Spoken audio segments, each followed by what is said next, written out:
atteindre ce niveau et rester ici. 3 résultats de production. Les gens vous suivent à cause de ce que vous avez fait pour le groupe ou l'organisation. Remarque. C'est là que la plupart des gens pensent que le succès se situe. Ils sont contents de vous et de ce que vous faites. Les problèmes sont résolus avec peu d'efforts grâce à l'élan de relation permission. Les gens vous suivent parce qu'ils le souhaitent. Remarque, les gens vous suivront au-delà de votre autorité actuelle. Ce niveau permet au travail d'être amusant. Attention, rester à ce niveau trop longtemps rendra les personnes très motivées agiter une position droite. Les gens vous suivent parce qu'ils le doivent. Remarque. Votre influence ne dépassera pas celle d'un dictateur. Plus vous restez ici, plus vous aurez de problèmes. Le moral de ceux qui devront vous suivre sera très bas. N'attendez pas qu'il soit trop tard. Devenez membre de la chaîne Today et bénéficiez de réconfort et de soutien dans les moments difficiles. Cliquez sur le lien dans la description de la vidéo. Mardi 9 avril 2024, page 3. Un style de vie.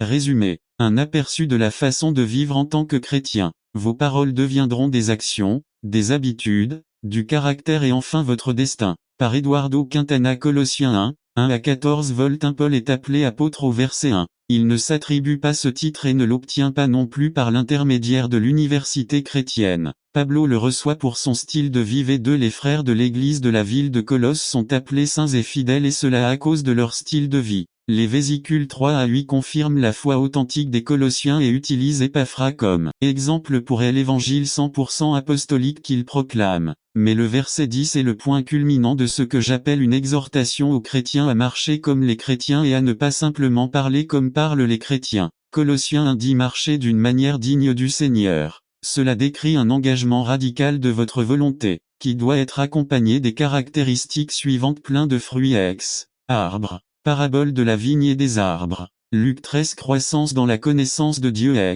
nous avons une relation avec Dieu, pas une simple admiration, comme la relation entre Marie. Prenez le temps d'être en sa présence, un engagement divin, c'est-à-dire, Dieu est celui qui nous commande, donc vous avez l'autorité divine de Dieu. Gratitude. En termes simples, nous devons apporter un style de vie qui reflète la vie et le caractère de Jésus-Christ dans un monde perdu. Vous trouverez ci-dessous une formule qui nous aidera à marcher ou à marcher comme il se doit. Il s'appelle « des eaux ». Prenez soin de vos pensées. Ceux-ci deviennent des mots. Utilisez vos mots avec précaution. Ceux-ci deviennent des actions. Prenez soin de vos actions. Cela devient des habitudes. Prenez soin de vos habitudes. Ceux-ci deviennent du caractère. N'attendez pas qu'il soit trop tard. Devenez membre de la chaîne Today et bénéficiez de réconfort et de soutien dans les moments difficiles. Cliquez sur le lien dans la description de la vidéo. Mardi 9 avril 2024, page 1. Prenez soin de votre personnage. Cela devient votre destin. Mode de vie. Un livre commence par écrire le premier mot. Un mur, en plaçant la première brique. Un style de vie commence avec vos premières pensées chaque matin. Alors surveillez vos pensées dès que vous vous réveillez le matin. Fixez vos pensées sur Jésus et sur ce qu'il vaut pour vous. Ensuite, mettez des mots sur ces pensées et élevez-les en prière vers Dieu sous la forme d'une prière. Tout le reste commencera à prendre un sens. Vos paroles deviendront des actions, des habitudes, du caractère et enfin votre destin. N'attendez pas qu'il soit trop tard. Devenez membre de la chaîne Today et bénéficiez de réconfort et de soutien dans les moments difficiles. Cliquez sur le lien dans la description de la vidéo. Mardi 9 avril 2024, page 2. Membres les uns des autres. Résumé. Dieu veut que nous prenions le temps de méditer sur notre état spirituel et de réfléchir à ce que Dieu dit de nous. Par Eduardo Quintana. Membres les uns des autres. Romains 12:1. C'est pourquoi, frères, je vous supplie, par la miséricorde de Dieu, d'offrir vos corps comme un sacrifice vivant, saint, agréable à Dieu, ce qui est votre culte rationnel. Ne vous conformez pas à ce monde, mais soyez transformés par le renouvellement de votre esprit, afin de prouver quelle est la volonté bonne, agréable et parfaite de Dieu. 3 Je dis donc, par la grâce qui m'a été donnée, à chacun qui est parmi vous, de ne pas avoir une plus grande estime de lui-même qu'il ne devrait l'avoir, mais de penser à lui-même, avec sagesse, selon la mesure de la foi qu'il a en Dieu, distribuée à chacun 4/4, de même que dans un seul corps nous avons plusieurs membres, mais que tous les membres n'ont pas la même fonction. 5 De même nous, étant plusieurs, sommes un seul corps en Christ, un et tous membres les uns des autres un. Arrêtez d'agir comme tout le monde autour de vous. Ce n'est pas tant que vous arrêtez de faire des choses que vous commencez à faire des choses qu'ils n'aiment pas. Aimez vos ennemis. Nous devons changer notre façon de penser. Dieu veut que vous changiez votre vie avant d'essayer de changer les autres.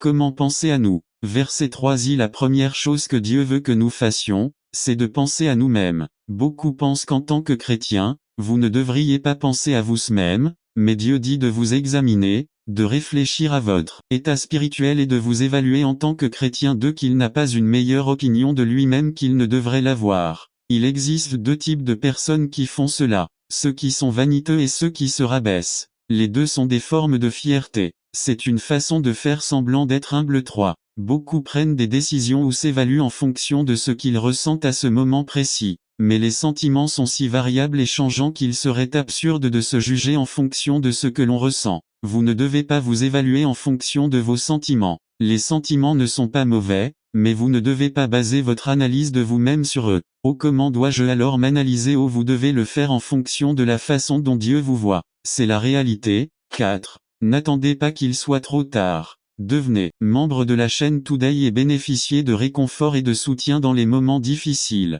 Cliquez sur le lien dans la description de la vidéo. Mardi 9 avril 2024, page 1. Mais pensez à vous avec raison. Qu'est-ce que la raison? Penser sainement, c'est penser à soi-même, aux mêmes pensées que Dieu a à notre sujet. Pensez que vous êtes plus qu'un gagnant, justifié par la foi. Oh, lorsque vous vous levez le matin, pensez que Dieu vous a créé à son image. Vous êtes donc le représentant de Dieu sur terre, et que Dieu vous a créé dans un but précis. Alors sachez que chaque jour qui passe vous êtes dans la volonté parfaite et agréable de Dieu. Je ne sais pas ce que cela vous fait, mais pour moi, cela me donne confiance au quotidien et m'empêche d'être arrogant. 5. 4 quarts, de même que nous avons plusieurs membres dans un seul corps, mais que tous les membres n'ont pas la même fonction. 5. De même nous, étant plusieurs, sommes un seul corps en Christ, et tout membre l'est, un des autres. Si vous souhaitez un cours de théologie sur le corps de Dieu, tenez-vous nu devant un miroir. Il y a plusieurs choses que vous pouvez apprendre sur l'Église de Dieu si vous faites cela. Vous réaliserez d'abord qu'il n'existe qu'un seul corps. Il n'y a qu'une seule Église sur terre. Peu importe que vous ayez une dénomination ou non, et si votre nom figure sur la liste des membres d'une Église, cela n'a aucune signification car si la personne a reçu Christ comme son Seigneur et Sauveur, elle est née de nouveau et fait maintenant partie de l'Église de Dieu. 2. La deuxième chose que vous verrez si vous vous tenez devant le miroir, c'est que vous avez de nombreux membres dans votre corps et qu'ils s'appartiennent les uns aux autres. Ce n'est pas seulement un tronc, mais vous avez des doigts, des pieds, des yeux et bien d'autres choses intéressantes. Et ils ont une fonction particulière. C'est l'Église, où chacun de nous est différent, mais nous nous complétons. L'idée de Dieu est que nous avons de la diversité dans l'Église. Imaginez si nous étions tous pareils. Quelle chose horrible. Puissions-nous tous être un seul œil. En conclusion, Dieu veut que nous prenions le temps de méditer sur notre état spirituel et de réfléchir à ce que Dieu dit de nous. En tant que membres les uns des autres, faites un effort pour être utilisés par Dieu dans vos capacités, vos dons et vos talents. N'attendez pas qu'il soit trop tard. Devenez membre de la chaîne Today et bénéficiez de réconfort et de soutien dans les moments difficiles. Cliquez sur le lien dans la description de la vidéo. Mardi 9 avril 2024, page 2. La soumission aux autorités supérieures, partie 1. Résumé. Une étude exhaustive sur la soumission spirituelle aux autorités par Rolando Delgado. Une étude exhaustive sur la soumission spirituelle aux autorités, partie 1. Romains 13:1. 2:13. Que chacun se soumette aux autorités supérieures parce qu'il n'y a d'autorité que de Dieu, et celles qui viennent de Dieu ont été établies. 13:2. Ainsi, quiconque s'oppose à l'autorité résiste à ce que Dieu a établi. Lorsque resistant, acarreant condamnation para sí mismo. 1. El sometimiento a la autoridad superior en todo los orden, es de suma importancia para vivir una vida organizada y en armonía tanto en el ámbito familiar, como en la sociedad y à l'Église. Le mot grec pour soumission indique l'obéissance, la conformité, le respect, la soumission, la subordination volontaire à une autorité supérieure. Le contraire de la soumission est la rébellion. La rébellion se manifeste lorsqu'une personne ne veut pas se soumettre aux autorités supérieures établies. Ceux qui agissent ainsi entraînent la condamnation. Romains 13:2. Les causes de la rébellion. Le mot rébellion signifie insubordination, rébellion, insurrection, désobéissance, soulèvement, etc. La première rébellion contre l'autorité, enregistrée dans la Bible, s'est produite lorsque Satan, avec son orgueil et son désir excessif, a prétendu être comme Dieu. Dans Isaïe 14:12-15, la parole de Dieu dit 14:12 Comme tu es tombé du ciel, ô accent circonflexe Lucifer, fils du matin, tu as été rasé, Toi qui as affaibli les nations 14, 13 Toi qui as dit dans ton cœur, je monterai au ciel, au-dessus des étoiles de Dieu, j'élèverai mon trône, et je m'assiérai sur la montagne du témoignage, aux côtés du nord 14, 14 Je monterai au-dessus des hauteurs des nuages, et je serai comme le Très-Haut 14, 15 Mais toi, tu es descendu au Sheol, au bord de l'abîme. Ézéchiel 28 décembre 2019 dit 28, 12 Tu étais le sceau de la perfection, plein de sagesse et fini avec la beauté, 28, 13 Tu étais en Éden, dans le jardin de Dieu de chaque pierre précieuse était ton vêtement de cornerine, topaze, jaspe chrysolite, béryl et onyx de saphir, d'escarboucle, d'émeraude et d'or. La beauté de vos tambours et flûtes a été préparée pour vous le jour de votre création. N'attendez pas qu'il soit trop tard. Devenez membre de la chaîne Today et bénéficiez de réconfort et de soutien dans les moments difficiles. Cliquez sur le lien dans la description de la vidéo. Mardi 9 avril 2024 page 1-28, 14 Toi, chérubin, grand, protecteur, je t'ai placé sur la montagne sainte de Dieu, tu étais là. Au milieu des pierres enflammées tu marchais 28, 15 Tu as été parfait dans toutes tes voies depuis le jour de ta création jusqu'à ce que l'iniquité se soit trouvée en toi 28, 16 À cause de la multitude de vos salaires, vous avez été remplis d'iniquité et vous avez péché. C'est pourquoi je te chasse de la montagne de Dieu, je te chasse du milieu des pierres de feu, ô accent circonflexe chérubin protecteur 28, 17 Ton cœur s'est élevé à cause de ta beauté, tu as corrompu ta sagesse à cause de ta splendeur. Je te jetterai à terre. Je te placerai devant les rois afin qu'ils te regardent 28, 18 Par la multitude de vos iniquités et par l'iniquité de vos contrats, vous avez profané votre sanctuaire. J'ai donc fait sortir du milieu de vous un feu qui vous a consumé, et je vous ai réduit en cendres sur la terre. Aux yeux de tous ceux qui vous regardent 28, 19 Tous ceux du peuple qui t'ont connu seront étonnés de toi. Tu seras une horreur et tu cesseras de l'être pour toujours. 3 Conséquences de la rébellion La Bible dit que 1 Il fut ôté de la gloire de Dieu, 2 Jeté à terre 3 Désarroi des nations 4 Il cessa d'exister pour toujours 4 Forces spirituelles du mal Les forces spirituelles du mal dans les régions célestes qui surgissent en rébellion contre Dieu et son plan éternel pour l'humanité, sont le début et la cause du comportement de nombreux individus au sein des églises d'aujourd'hui Éphésiens 6-12. La rébellion sera toujours incitée et transmise à l'homme par Satan et ses démons Jean 8-44. La rébellion est la principale cause pour laquelle un individu est hostile au sein d'un établissement chrétien, causant ainsi beaucoup de dégâts à l'œuvre de Dieu. Celui qui se laisse emporter par la rébellion est capable d'inciter les autres à le suivre dans sa débauche. Cette personne est un agitateur, elle va tenter d'injecter son poison dans les masses ou dans des petits groupes. Lorsqu'il est repoussé par quelqu'un en raison de sa mauvaise attitude, il répond et agit violemment parce qu'il a été découvert dans ses plans 5 Attitude de leadership envers un antagoniste Le mot antagoniste signifie contraire, divergent, opposé, insatisfait, rival, adversaire, etc. Avec les qualités et caractéristiques qui représentent un tel individu, vous devriez déjà avoir une véritable image de ce que sera le comportement d'un tel individu au sein d'une congrégation. Si les dirigeants ignorent l'attitude d'un antagoniste, cela peut causer de grands ravages et entraîner des conséquences fatidiques pour l'Église du Seigneur. Le succès d'un antagoniste réside dans le temps qu'on lui donne. N'attendez pas qu'il soit trop tard. Devenez membre de la chaîne Today et bénéficiez de réconfort et de soutien dans les moments difficiles. Cliquez sur le lien dans la description de la vidéo. Mardi 9 avril 2024 page 2 Donne d'infecter le groupe avec son poison. Si leadership en attaque L'antagoniste est infatigable dans ses projets, il est vengeur, calculateur, manipulateur. Il n'abandonne pas facilement jusqu'à ce que sa soif de vengeance soit assouvie. Il est toujours à la recherche de nouveaux adeptes qui accepteront sa propagande censurée sur le leadership. Le diable cherchera toujours stratégiquement un moyen pour l'antagoniste de concentrer ses canons hostiles vers les dirigeants et en même temps de supprimer les différentes sphères de l'Église pour provoquer la rébellion. Ces flèches enflammées peuvent être lancées contre les dirigeants en général ou contre les hauts dirigeants en particulier. Le pasteur d'une congrégation est la cible que Satan choisit comme cible pour lancer ses projectiles impitoyables. D'où la nécessité de revêtir toute l'armure du Seigneur pour pouvoir tenir ferme contre les ruses du diable et pouvoir résister aux mauvais jours. Éphésiens 6-11-13. Bien souvent, le diable a accompli son dessein en détruisant une église, alors que l'homme de Dieu était négligent dans sa vie spirituelle. Le Seigneur Jésus dit dans Matthieu 26-31, Vous serez tous scandalisés par moi ce soir car il est écrit, je frapperai le berger, et les brebis du troupeau seront dispersées. C'est la congrégation visée aujourd'hui. De nombreuses églises se sont désintégrées à cause de la rébellion. D'autres ont fermé leurs portes à cause d'un instrument antagoniste introduit et utilisé par le diable au sein de la communauté chrétienne. Lorsqu'une église se désintègre,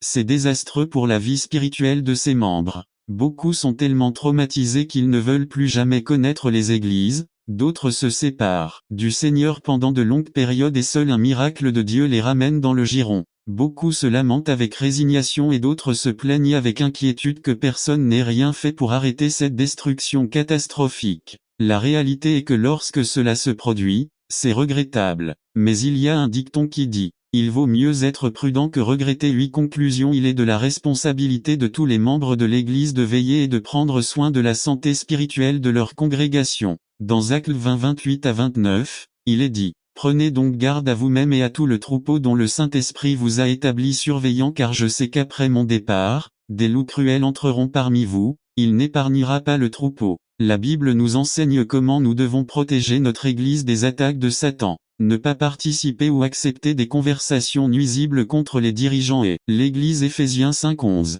Démasquez à temps tous les pièges et stratégies que Satan a contre votre maison spirituelle. 2 Corinthiens 2:11. N'attendez pas qu'il soit trop tard. Devenez membre de la chaîne Today et bénéficiez de réconfort et de soutien dans les moments difficiles. Cliquez sur le lien dans la description de la vidéo. Mardi 9 avril 2024, page 3 identifiée. Affronter et aider les antagonistes à restaurer votre vie spirituelle à travers la direction de votre Église. Matthieu 18, 15 à 17. Priez quotidiennement pour votre pasteur et la direction de votre Église. Éphésiens 6, 18. Que Dieu nous aide à nous soumettre aux autorités supérieures afin que nous puissions étendre le royaume sous le commandement de Dieu. N'attendez pas qu'il soit trop tard. Devenez membre de la chaîne Today et bénéficiez de réconfort et de soutien dans les moments difficiles. Cliquez sur le lien dans la description de la vidéo. Mardi 9 avril 2024, page 4. Soumission aux autorités supérieures, partie 2. Résumé. Une étude exhaustive destinée aux pasteurs, dirigeants et groupes de disciples par Rolando Delgado. Soumission aux autorités supérieures, partie 1. Romains 13:1. 2:13. Que chacun se soumet aux autorités supérieures parce qu'il n'y a d'autorité que de Dieu, et celles qui viennent de Dieu ont été établies. 13:2. Ainsi, quiconque s'oppose à l'autorité résiste à ce que Dieu a établi et ceux qui résistent s'attirent la condamnation. Introduction. Aujourd'hui, nous voulons continuer avec cette deuxième partie de notre série en parlant des antagonistes et de leurs caractéristiques particulières. Qui sont les antagonistes? La majorité des antagonistes sont des personnes qui ont de graves problèmes psychologiques qu'ils n'ont pas réussi à corriger dans le Seigneur. Ils sont super sensibles, ils montrent de l'inquiétude et de l'agacement pour des choses insignifiantes telles que une salutation qu'ils n'ont pas reçue, un regard qu'ils n'ont pas aimé, un sourire mal interprété, etc. Ils sont amers, ils gardent en eux des rancunes et des ressentiments dont ils ne peuvent pas se débarrasser, et ils ne sont pas non plus disposés à abandonner parce qu'ils font partie de leur vie. Pour un antagoniste implacable, les problèmes sont comme un exercice thérapeutique qui, bien que rigoureux dans sa pratique, est nécessaire pour soulager ses exigences. Ce type de personne est un instrument entre les mains de Satan pour détruire l'œuvre de Dieu à tout prix. Prenez soin de vous et de l'œuvre de Dieu. Des attaques d'un antagoniste. 2 autorités déléguées. Dès le début de la création, nous voyons Dieu déléguer l'autorité à l'homme. Genèse 1:28 dit, et Dieu les bénit et leur dit, soyez féconds et multipliez-vous, remplissez la terre, soumettez-la, et dominez sur les poissons de la mer, sur les oiseaux du ciel et sur tout être vivant qui se meut sur la terre. Le mot subjuguer signifie dominer, soumettre, soumettre. Et le mot seigneurie signifie commander, gouverner, autorité, domination, pouvoir, etc. En d'autres termes, Dieu a donné à l'homme la domination et la domination afin que tout ce qu'il avait créé de bon soit soumis à son autorité. N'attendez pas qu'il soit trop tard. Devenez membre de la chaîne Today et bénéficiez de réconfort et de soutien dans les moments difficiles. Cliquez sur le lien dans la description de la vidéo. Mardi 9 avril 2024, page 1. Dieu donne l'autorité à l'homme selon un principe inviolable qui est la soumission. Genèse 2, 16 à 17 nous dit, et l'Éternel Dieu commanda à l'homme, disant, vous mangerez de tous les arbres du jardin, vous ne mangerez plus de l'arbre de la connaissance du bien et du mal, car le jour où tu en mangeras, tu mourras sûrement. Dans ce passage, nous voyons la sentence que Dieu prédit à l'homme s'il ose se rebeller contre son autorité. La sentence de Dieu était, vous mourrez sûrement. Le jour où l'homme ne se conformerait pas au commandement de Dieu, une destruction soudaine s'abattrait sur sa vie pour s'être rebellé contre ce qu'il a établi. Lorsque l'homme viole ce principe, il perd totalement son autorité et s'expose à l'attaque du diable et à la colère de Dieu. Le mot dit dans Genèse 3:11 à 24 3:11 et Dieu lui dit, qui t'a appris que tu étais nu, as-tu mangé de l'arbre que je t'ai dit de ne pas manger 3:12 et l'homme dit, la femme que tu m'as donné de l'arbre, et j'en ai mangé, 3:13 alors l'Éternel Dieu dit à la femme, qu'as-tu fait? Et la femme a dit que le serpent m'avait trompé et que j'en avais mangé, 3:14 et l'Éternel Dieu dit au serpent, parce que tu as fait cela, cela sera maudit entre tout le bétail et entre toutes les bêtes des champs. Tu marcheras sur ta poitrine, et tu mangeras de la poussière tous les jours de ta vie 3:15 et je mettrai inimitié entre toi et la femme, entre ta postérité et sa postérité. Il vous écrasera la tête, et vous lui écraserez le talon 3:16 il dit à la femme, je multiplierai grandement la douleur de ta grossesse. Dans la douleur tu enfanteras des enfants et tu désireras ton mari, et il dominera sur toi 3:17 et il dit à l'homme, parce que tu as obéi à la voix de ta femme, et que tu as mangé de l'arbre dont je t'ai commandé, en disant, tu n'en mangeras pas le pays sera maudit à cause de toi. Dans la douleur, tu en mangeras tous les jours de ta vie 3:18 elle produira pour vous des épines et des chardons, et vous mangerez des plantes des champs 3:19 à la sueur de ton visage. Tu mangeras du pain jusqu'à ce que tu retournes au pays, car c'est de lui que tu as été pris car tu es poussière, et tu retourneras à la poussière 3:20 et Adam appela sa femme Ève, parce qu'elle était la mère de tous les vivants 3:21 et l'Éternel Dieu fit à l'homme des tuniques de peau, et il les vêtit 3:22 et l'Éternel Dieu dit, voici, cet homme est comme l'un de nous, connaissant le bien et le mal. Maintenant donc, qu'il n'étende pas la main, qu'il ne prenne aussi de l'arbre de vie, qu'il n'en mange pas et qu'il vive éternellement 3:23 et l'Éternel les fit sortir du jardin d'Éden, pour cultiver le sol d'où il avait été tiré, 3:24 alors il chassa l'homme, et il plaça des chérubins à l'est du jardin d'Éden, et une épée flamboyante marchant de tous côtés, pour garder le chemin de l'arbre de vie. N'attendez pas qu'il soit trop tard. Devenez membre de la chaîne Today et bénéficiez de réconfort et de soutien dans les moments difficiles. Cliquez sur le lien dans la description de la vidéo mardi 9 avril 2024 page 2 nous voyons ici comment, avec tristesse et douleur dans son cœur, Dieu doit sortir l'homme du jardin d'Éden et le chasser de ses contours, sur la base de la désobéissance et de la rébellion qu'il a manifestée à son commandement. 3 principes d'autorité. Le principe d'autorité est la soumission. Il ne peut y avoir d'autorité sans soumission à une autorité supérieure. Luc 7:8.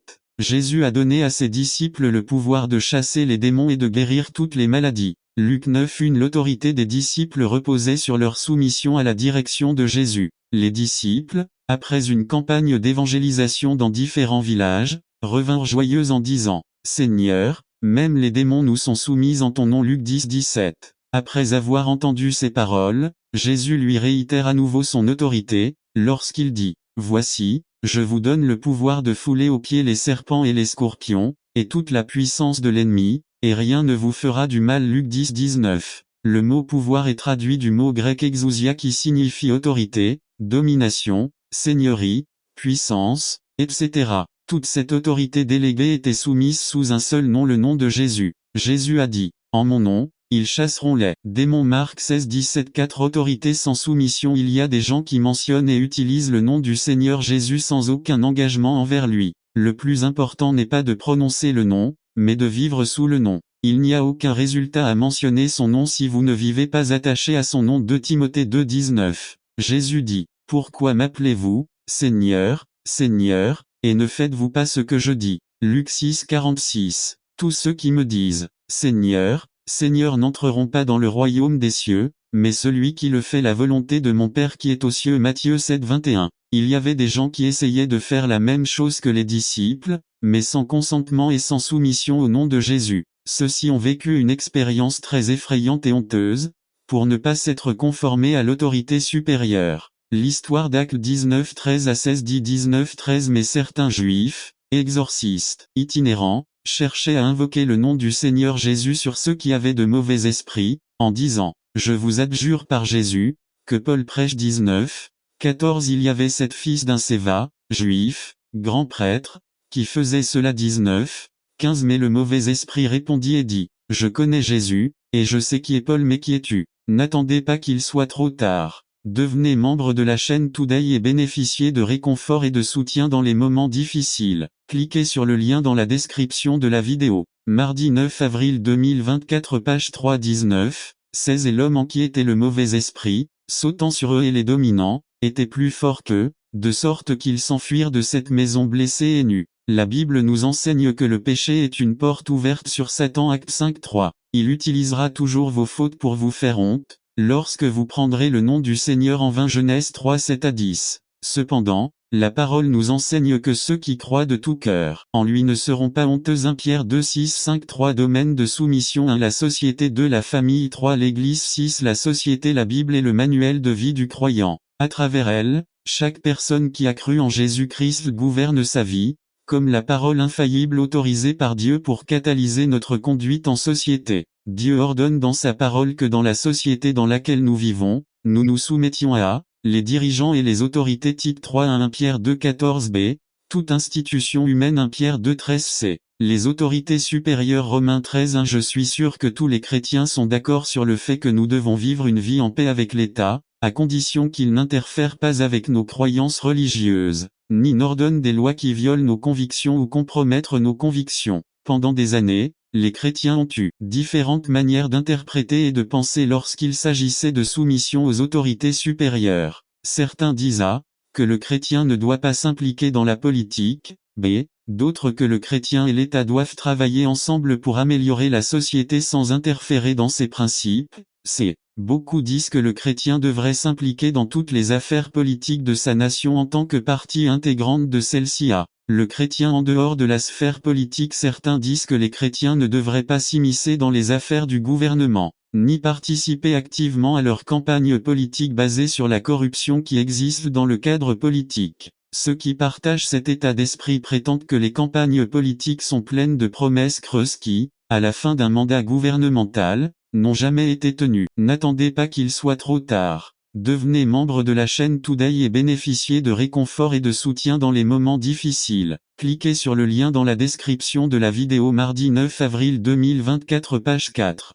Ce sont ces mêmes hommes politiques qui, après leur mandat présidentiel, demandent d'urgence leur réélection pour un deuxième mandat de gouvernement, afin de leur donner une nouvelle opportunité de tenir les mêmes promesses qu'ils n'ont pas pu tenir dans le passé. En n'étant pas réélus, ils créent ainsi un argument pour justifier leur bonne foi dans leur travail politique et une réputation apparente auprès de ceux qui leur ont fait confiance, laissant au terme de son parcours politique, toutes ces promesses non tenues sur les épaules d'une société qui n'a pas décidé de le soutenir. B. Le chrétien et le gouvernement. Certains croient que le chrétien et le gouvernement devraient travailler ensemble sur des plans et des projets qui profitent à la société, sans perdre de vue les finalités pour lesquelles ils le font, et sans confondre ou mélanger les rôles et les principes qui les séparent tous deux. L'Église a un intérêt totalement différent de celui de l'État. Les intérêts de l'Église sont spirituels, tandis que ceux de l'État sont politiques. Mais lorsque ces deux-là se réunissent, dans un but précis, ils peuvent avoir un impact très positif sur la communauté grâce à leur influence. C.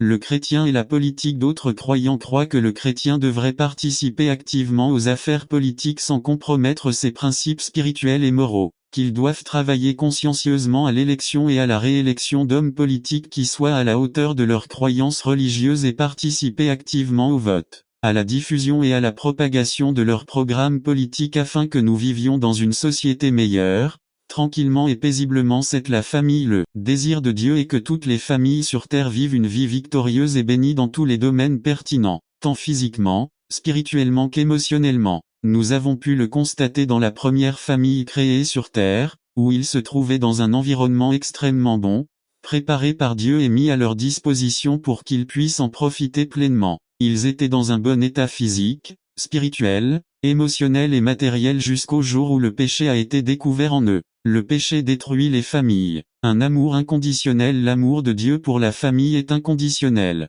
C'est pourquoi l'amour agape, attribué uniquement à Dieu, est considéré comme supérieur à tous les autres. L'amour agape signifie l'amour suprême, sans condition, l'amour par décision. Dieu a décidé de nous aimer sans aucune condition, même lorsque nous étions pécheurs. Romains 5 8 1 Gin 4 7 à 10. C'est un amour inné et substantiel qui caractérise un Dieu qui est amour. Dieu n'a pas d'amour, Dieu est amour. 1 Gin 4 16. La première phrase à Satan le diable, avec sa ruse, a fait commettre le péché à nos premiers parents. Mais Dieu, sous promesse, a donné à Satan une décision qui mettrait fin au péché pour toujours. Dans Genèse 3:15, il est dit, « N'attendez pas qu'il soit trop tard. Devenez membre de la chaîne Today et bénéficiez de réconfort et de soutien dans les moments difficiles. » Cliquez sur le lien dans la description de la vidéo. Mardi 9 avril 2024 page 5 Et je mettrai inimitié entre toi et la femme, et entre ta postérité et sa postérité. Il vous écrasera la tête,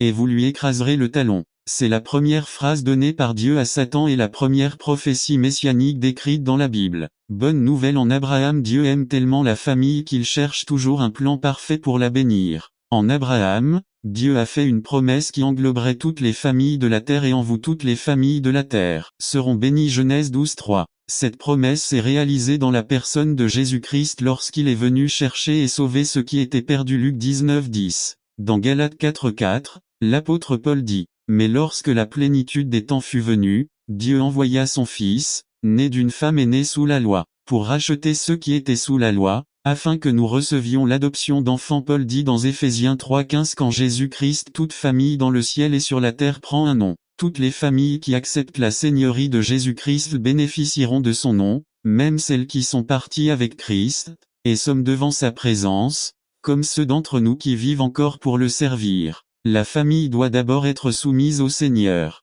Les femmes mariées doivent être soumises à leur mari comme au Seigneur. Éphésiens 5:22. Marie, aimez vos femmes, comme Christ a aimé l'Église et s'est livré lui-même pour elle. Éphésiens 5:25. Enfants, obéissez à vos parents dans le Seigneur, car cela est juste. Éphésiens 6:1. Observez comment chaque membre de la famille doit être pleinement soumis au Seigneur afin de remplir son rôle correspondant dans l'ordre familial. Si la personne n'est pas soumise à la seigneurie du Christ, il lui sera difficile de se soumettre à la direction des autres. À cette fin, l'apôtre Paul a établi un élément qui ne peut jamais manquer dans le régime spirituel de tout croyant, à savoir la crainte de Dieu. Soumettez-vous les uns aux autres dans la crainte de Dieu. Éphésiens 5:21. Une fois qu'une personne a soumis sa vie au Christ, il lui sera facile d'accomplir et de se soumettre à la place que Dieu a divinement établie pour elle au sein de la famille. Niveau. La Bible dit que les maris doivent se soumettre à Christ comme chef de tout homme. 1 Corinthiens 11:3. B. Les femmes doivent se soumettre à leurs maris. Éphésiens 5:22. N'attendez pas qu'il soit trop tard.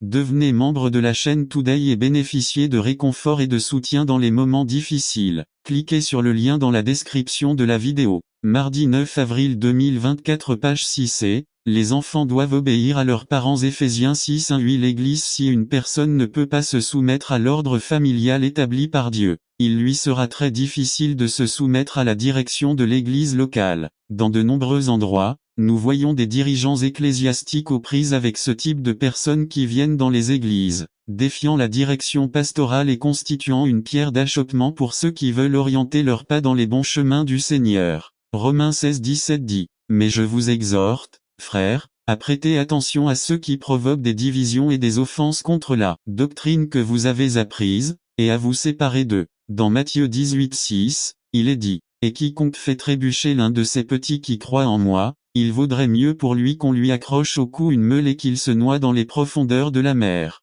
Les dirigeants ecclésiastiques sont constitués par Dieu, dans un but précis. Éphésiens 4:11 dit, « Et lui-même a donné les uns pour être apôtres, les autres pour être prophètes pour d'autres, des évangélistes aux autres, pasteurs et enseignants, afin de perfectionner les saints pour l'œuvre du ministère, pour l'édification du corps du Christ. » Dieu exige que chacun se soumette aux autorités qu'il a établies pour l'édification et le perfectionnement des croyants pour le travail du ministère. 9 Sept principes qui doivent être pris en compte. Sans soumission, il n'y a pas de ministère valide. Jean 15:5-2. Rappelez-vous le début de l'autorité, c'est la soumission. Luc 7:8-3. La soumission est ce qui vous promeut. Vous n'aurez jamais à exiger une place ou un poste. 1 Pierre 5:6-4. Celui qui demande brusquement une place dans l'Église, c'est parce qu'il n'a jamais obtenu la position désirée par manque de soumission. Marc 10:35-45-5. Lorsqu'un croyant se soumet à son chef, il sera toujours un candidat destiné à la promotion. Deutéronome 31:14. Josué 1:1-2. 2 Rois 2:2, 4, 6. 9-6 Votre soumission au leadership parle de votre vie spirituelle et de votre témoignage, et donc votre ministère. Jean 15-4 1 Timothée 3, 7-7 N'exigez pas d'avance la place que Dieu ne vous a pas donnée. Si vous savez que vous avez un ministère, n'attendez pas qu'il soit trop tard. Devenez membre de la chaîne Today et bénéficiez de réconfort et de soutien dans les moments difficiles. Cliquez sur le lien dans la description de la vidéo. Mardi 9 avril 2024 page 7. Attendez au temps de Dieu. Dieu lui-même témoignera pour vous et ouvrira des portes que personne ne peut fermer pour vous. Job 31, 35 Apocalypse 3, 8. Conclusion. Beaucoup se demanderont à qui dois-je me soumettre dans l'Église. Vous devez vous soumettre à tous les dirigeants et à tous ceux qui travaillent au service de Dieu. La parole nous enseigne qu'il faut se soumettre, depuis celui qui se tient à l'autel pour prêcher la parole, jusqu'à celui qui se tient à la porte en tant que gardien du temple. Traitez avec respect celui qui a un micro à la main, comme celui qui a un balai et une serpillière pour nettoyer la maison de Dieu. La parole du Seigneur dit qu'un verre d'eau donné au nom de Jésus ne restera pas sans récompense. Marc 9, 41. D'où le respect et la considération que chaque croyant doit manifester envers ceux qui travaillent assidûment dans la vigne du Seigneur. Romains 13, 7. Soumission à la direction de l'Église. Obéissance et soumission aux pasteurs. Dans Hébreux 13, 17, il nous dit, obéissez à vos pasteurs et soumettez-vous à eux parce qu'ils veillent sur vos âmes, comme ceux qui doivent rendre compte afin qu'ils le fassent avec joie et sans se plaindre, car cela ne sert à rien. B. À tous ceux qui aident et travaillent dans l'Église. Dans 1 Corinthiens 16, 15 à 18, la parole de Dieu dit, frères, vous savez que la famille de Stéphana est les prémices de l'Achaïe, et qu'elle s'est consacrée au service des saints. Je vous supplie de vous soumettre à des gens comme eux et à tous ceux qui aident et travaillent. Je me réjouis de l'arrivée d'Estéphana, Fortunato et Akeko, car ils ont compensé votre absence. Parce qu'ils ont réconforté mon esprit et le vôtre. Reconnaissez donc de telles personnes et soumettez vous les uns aux autres. Éphésiens 5, 21 Ce lieu correspond au leadership que Dieu a donné à chacun dans différents domaines y compris la zone de travail, où Dieu commande que nous nous soumettions à nos patrons comme au Seigneur. Dans Éphésiens 6, 5 à 7, il est dit 6, 5 Serviteurs, obéissez à vos maîtres terrestres avec crainte et tremblement, dans la simplicité de cœur, comme Christ. 6, non pas sous les yeux, pour plaire aux hommes, mais comme serviteurs de Christ, faisant la volonté de Dieu de tout cœur. 6, 7 Servir avec bonne volonté, comme pour le Seigneur et non pour les hommes. Dans 1 Pierre 2, 18, il est dit, Serviteurs, soyez soumis en tout respect à nos maîtres, non seulement le bon et le gentil, mais n'attendez pas qu'il soit trop tard. Devenez membre de la chaîne Today et bénéficiez de réconfort et de soutien dans les moments difficiles. Cliquez sur le lien dans la description de la vidéo. Mardi 9 avril 2024 page 8 Aussi à ceux qui sont difficiles à supporter. Dans Tite 2:9 il est dit, exhortez les serviteurs à se soumettre à leur maître, à plaire en toutes choses, à ne pas être bavards, ne pas frauder, mais se montrer fidèles en tout, afin qu'ils ornent en tout la doctrine de Dieu notre Sauveur. Nous prions pour que Dieu nous aide à mettre sa parole en pratique et que le royaume de Dieu ne soit pas entravé. N'attendez pas qu'il soit trop tard. Devenez membre de la chaîne Today et bénéficiez de réconfort et de soutien dans les moments difficiles. Cliquez sur le lien dans la description de la vidéo. Mardi 9 avril 2024.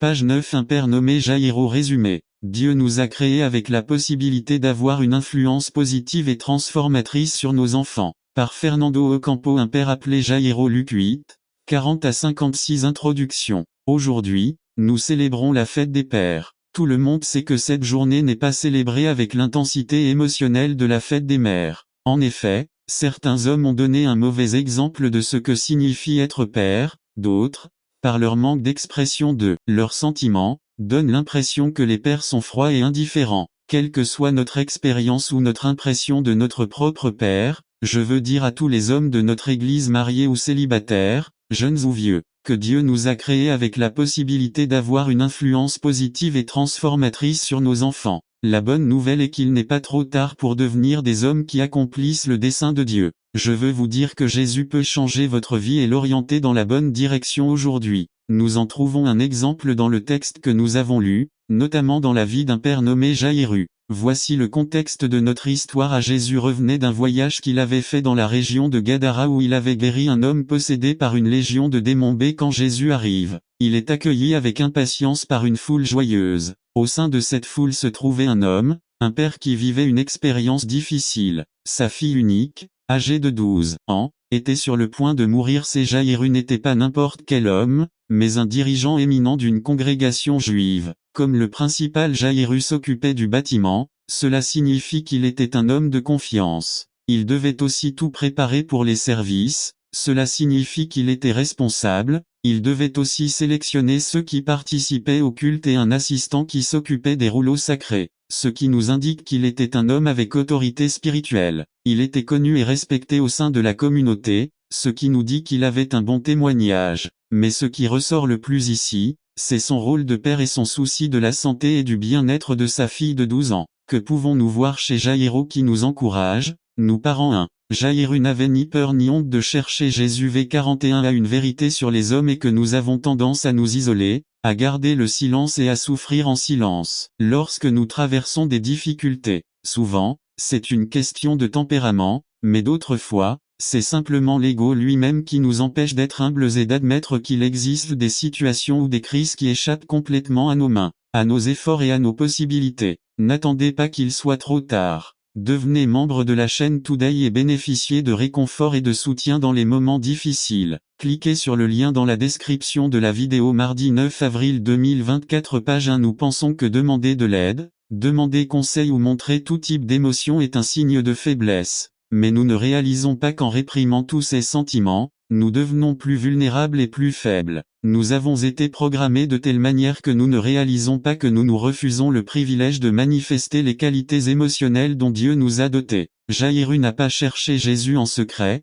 encore moins en privé. C'est au milieu d'une foule parmi laquelle se trouvaient des connaissances et des étrangers que cet homme exprima son besoin et sa sollicitude au Seigneur. Nous ne pouvons nous empêcher de remarquer deux aspects importants. Jaïru n'a pas envoyé sa femme chercher de l'aide comme le font certains hommes. Il n'envisageait pas, non plus d'envoyer un de ses proches ou des serviteurs. Jaïru est allé rencontrer Jésus personnellement. Comme la famille et l'Église seraient différentes si nous avions davantage de pères comme Jaïru, des humains sensibles et humbles, qui n'ont pas honte de chercher le Seigneur d'eux. Jaïru n'avait pas honte de se prosterner devant Jésus. V41 Jaïru non seulement expliqua son angoisse à Jésus, mais le supplia également de venir chez lui. Ce qui est intéressant dans tout cela, c'est que Jésus et Jaïru ne sont pas partis seuls. Les disciples et toute la foule les accompagnaient également. C'est sur le chemin de la maison de Jaïru qu'a eu lieu un autre événement, la guérison d'une femme dont on ignore les origines. Compte tenu des circonstances entourant Jaïru et sa famille,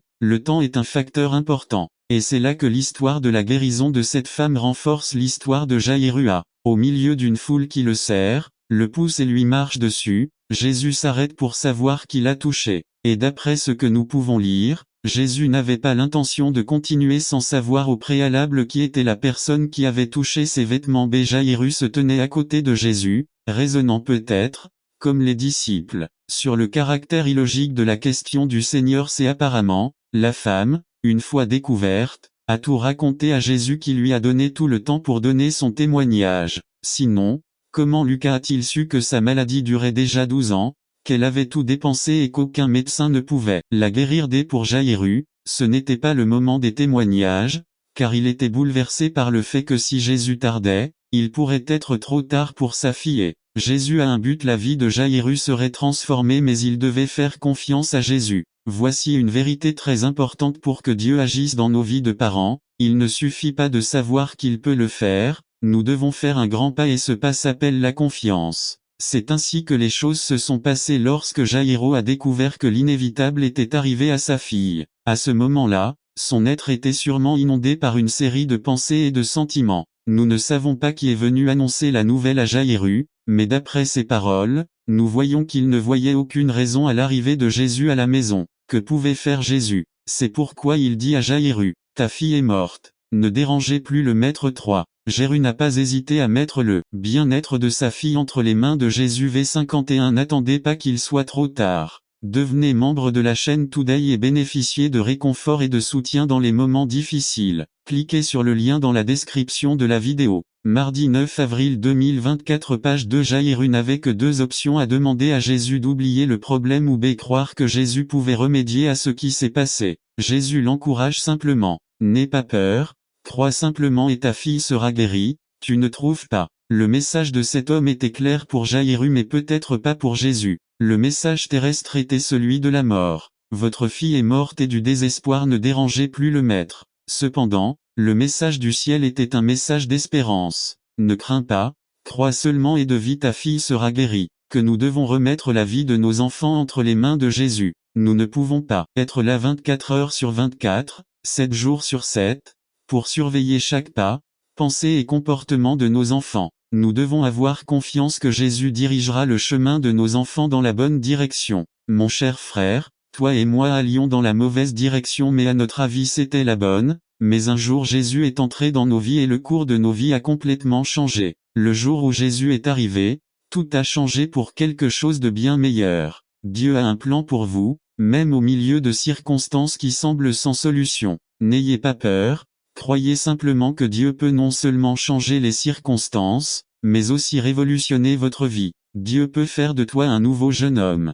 Écoute-moi, seul Dieu peut faire de toi un bon mari et un bon père pour tes enfants. En tant que parents qui croient au Christ, nous pouvons changer les statistiques et la mauvaise image laissée par des parents irresponsables, simplement parce que Dieu nous a créés avec la possibilité d'avoir une influence positive et transformatrice sur nos enfants. La bonne nouvelle est qu'il n'est pas trop tard pour devenir des hommes qui accomplissent le dessein de Dieu. Je veux vous dire que Jésus peut changer votre vie et l'orienter dans la bonne direction aujourd'hui. Mais êtes-vous prêt à laisser Jésus transformer votre vie? Êtes-vous prêt à mettre de l'ordre dans vos priorités? Êtes-vous prêt à servir le Seigneur avec votre famille? Êtes-vous prêt à marcher à la lumière de Jésus? Jésus vous dit aujourd'hui, ne craignez pas, croyez seulement. Église Baptiste Fernando Ocampo Bethel Fête des Pères, 19 juin 2005. N'attendez pas qu'il soit trop tard. Devenez membre de la chaîne Today et bénéficiez de réconfort et de soutien dans les moments difficiles. Cliquez sur le lien dans la description de la vidéo. Mardi 9 avril 2024 page 3. La famille chrétienne appelée à être une lumière dans le monde. Résumé. L'une des fonctions premières de la famille est la formation de personnes autonomes et indépendantes sans perdre de vue l'aspect fondamental qui soutient la famille, les relations.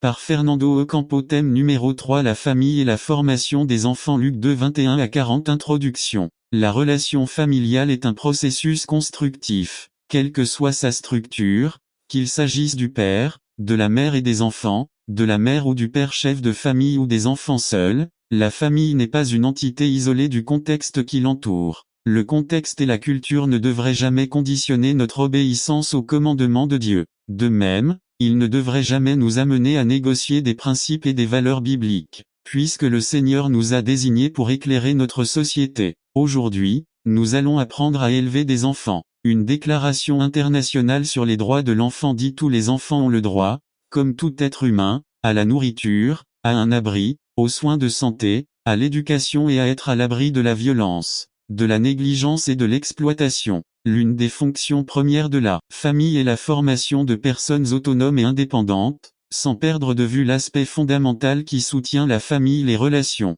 Il y a deux aspects importants à prendre en compte dans le processus d'éducation des enfants. Le premier est l'équilibre et rôle, le bon usage du pouvoir et de l'autorité. Le deuxième est le respect de l'individualité de ceux qui composent la structure familiale. Un environnement familial chaleureux et sécuritaire est la base sur laquelle les enfants développent des habitudes saines et une saine estime de soi. Ce que Siméon et Anne la prophétesse ont dit à propos de Jésus affirme que les enfants font partie du plan et du dessein de Dieu. Mais en même temps, cela nous rappelle que les responsabilités de nous, parents, ne se limitent pas à fournir un abri, de la nourriture et une éducation à nos enfants, mais aussi offrir un environnement sain qui aide à la formation du caractère de l'enfant. Dans toute la Bible, c'est le seul texte qui nous renseigne sur l'environnement familial de l'enfance de Jésus. En aucun cas les phrases du v 40 et 50 doivent être interprétées comme signifiant que Jésus était un enfant prodige ou anormal. Cela peut signifier qu'il grandissait sainement dans tous les aspects intellectuels,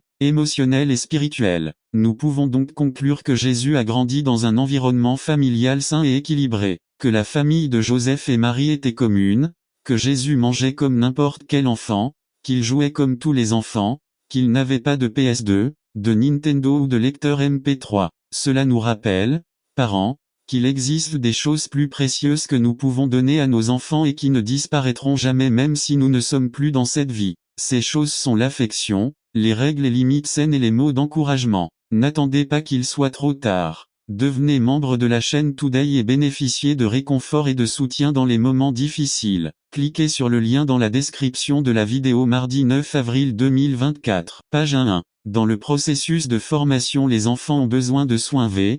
40. Les enfants de la société hébraïque du temps de Jésus dépendaient de leur famille et étaient éduqués parmi les adultes. Il ne faut pas oublier que les enfants apprennent par imitation. Ils imitent leurs aînés et veulent faire tout ce qu'ils font. Si un climat émotionnel sain existe dans la structure familiale, alors un environnement agréable sera créé pour les enfants dans lequel les valeurs et les principes de notre foi au Christ pourront être cultivés. D'où l'importance de l'exemple que les adultes donnent aux enfants. La formation de l'enfant doit se dérouler dans un environnement sain. Si les parents savent donner de l'affection, sont équilibrés et accueillants, alors les enfants auront tendance à faire de même. Il est important d'exprimer et de montrer de l'affection à travers des gestes, des caresses, des regards, des câlins, des mots d'affirmation. Et l'enfant grandit et devint plus fort grâce à l'affection reçue de ses parents. Jésus savait montrer de l'affection envers les enfants. Toute personne qui se sent désirée, aimée, valorisée et respectée dans sa propre famille en vient également à valoriser et respecter les autres. L'affection est le fondement de la sécurité et de l'équilibre personnel. Cela dépend uniquement de la capacité des parents à prodiguer l'affection dont l'enfant a besoin d'eux. Des règles et des limites claires sont nécessaires dans le processus de formation LC2. 48 à 50. Des soins familiaux permanents et constants aident l'enfant à développer des sentiments de confiance sains. Il ne faut cependant pas être trop permissif. Les enfants, même s'ils ne raisonnent pas avec la rapidité d'un adulte, ne sont pas stupides. C'est pourquoi ils ont besoin de limites, ils ont besoin de savoir ce qui est autorisé et ce qui est interdit ainsi que ce qui se passe lorsqu'ils violent ces limites. Proverbe 22:6 dit, « Instruisez un enfant dans la voie qu'il doit suivre, et quand il sera vieux, il ne s'en éloignera pas. » J'ai entendu de nombreux parents citer ce texte et l'appliquer à l'enseignement de la foi. Ce n'est pas ainsi qu'il est appliqué ou interprété car il implique l'aspect de l'éducation et de la discipline. Laissez-moi vous dire que même Jésus, parce qu'il était Dieu lui-même, n'était pas exempt de règles et de limites. Après les réprimandes de ses parents, il revint vers eux et se soumit aux règles de la maison. Un avertissement sain est de ne pas tomber dans la rigidité ou la permissivité. L'inflexibilité est-elle l'imposition de règles et de limites rigides. La permissivité est le contraire, permettre à l'enfant de faire ce qu'il veut. Frères et sœurs, même si les limites ne doivent pas être rigides, elles doivent être fermes et maintenues pour aider l'enfant à se discipliner. Cela ne fait pas de mal à l'enfant de l'aimer beaucoup. Ce qui lui nuit, c'est l'incohérence des règles et le manque de limites. 3. Dans le processus de formation, le stimulus est important. 52. Ce que nous avons sous les yeux est l'image d'un enfant qui grandit avec une saine estime de soi. Un environnement familial où règnent des bagarres continues, des disputes avec des propos obscènes, des cris et de la violence, crée des sentiments de culpabilité et d'angoisse chez les enfants, puisqu'ils en viennent à penser que les mauvaises choses qui arrivent, bagarres, etc. sont dues à quelque chose qu'il a fait. La critique et la mise en évidence des aspects négatifs des membres de la famille, en particulier des enfants, peuvent les amener à penser qu'ils ne valent rien, à ne pas s'aimer, à ne pas essayer de s'améliorer, à avoir de mauvais résultats scolaires et une faible estime de soi. Jésus, bien qu'humble, n'a jamais eu une faible estime de soi. Vous souvenez-vous de l'interrogatoire d'Anne dans Jean 18, 19 à 24. Le Seigneur n'a pas été intimidé ni n'a eu de complexe d'apitoiement sur son sort lorsqu'après avoir répondu à la question n'attendez pas qu'il soit trop tard. Devenez membre de la chaîne Today et bénéficiez de réconfort et de soutien dans les moments difficiles. Cliquez sur le lien dans la description de la vidéo.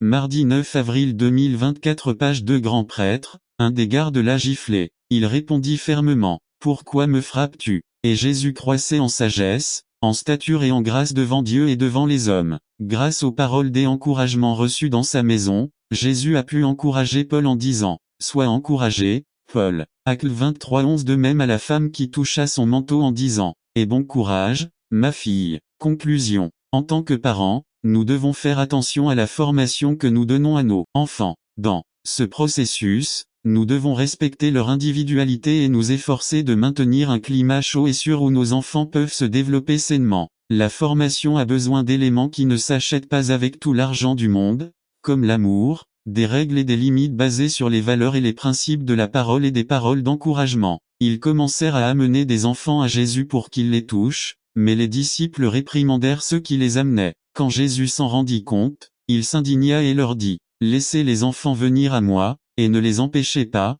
car le royaume de Dieu appartient à ceux qui leur ressemblent et après les avoir embrassés, il les bénit en posant ses mains sur eux. » Marc 10, 13 à 16. Tous les enfants ont le droit d'être protégés contre toute forme de préjudice ou d'abus physique, mental ou sexuel, de négligence ou de traitement négligent. Article 19. Droits des enfants. N'attendez pas qu'il soit trop tard. Devenez membre de la chaîne aujourd'hui et obtenez du réconfort et du soutien dans les moments difficiles. Cliquez sur le lien dans la description de la vidéo. 9 mars 2024 page 3. L'agréable année du Seigneur. Résumé. Commençons cette année dans la puissance que Dieu nous a donnée par son esprit. Par Fernando Ocampo. L'année agréable du Seigneur. Luc 4, 14 à 19. Introduction. Nous avons atteint une autre année que Dieu nous donne une fois de plus une grande opportunité, non seulement de vivre mais aussi de faire une différence. Aujourd'hui, je me sens très optimiste et je concentre mon attention sur l'espérance que Dieu a placée devant nous. C'est pourquoi,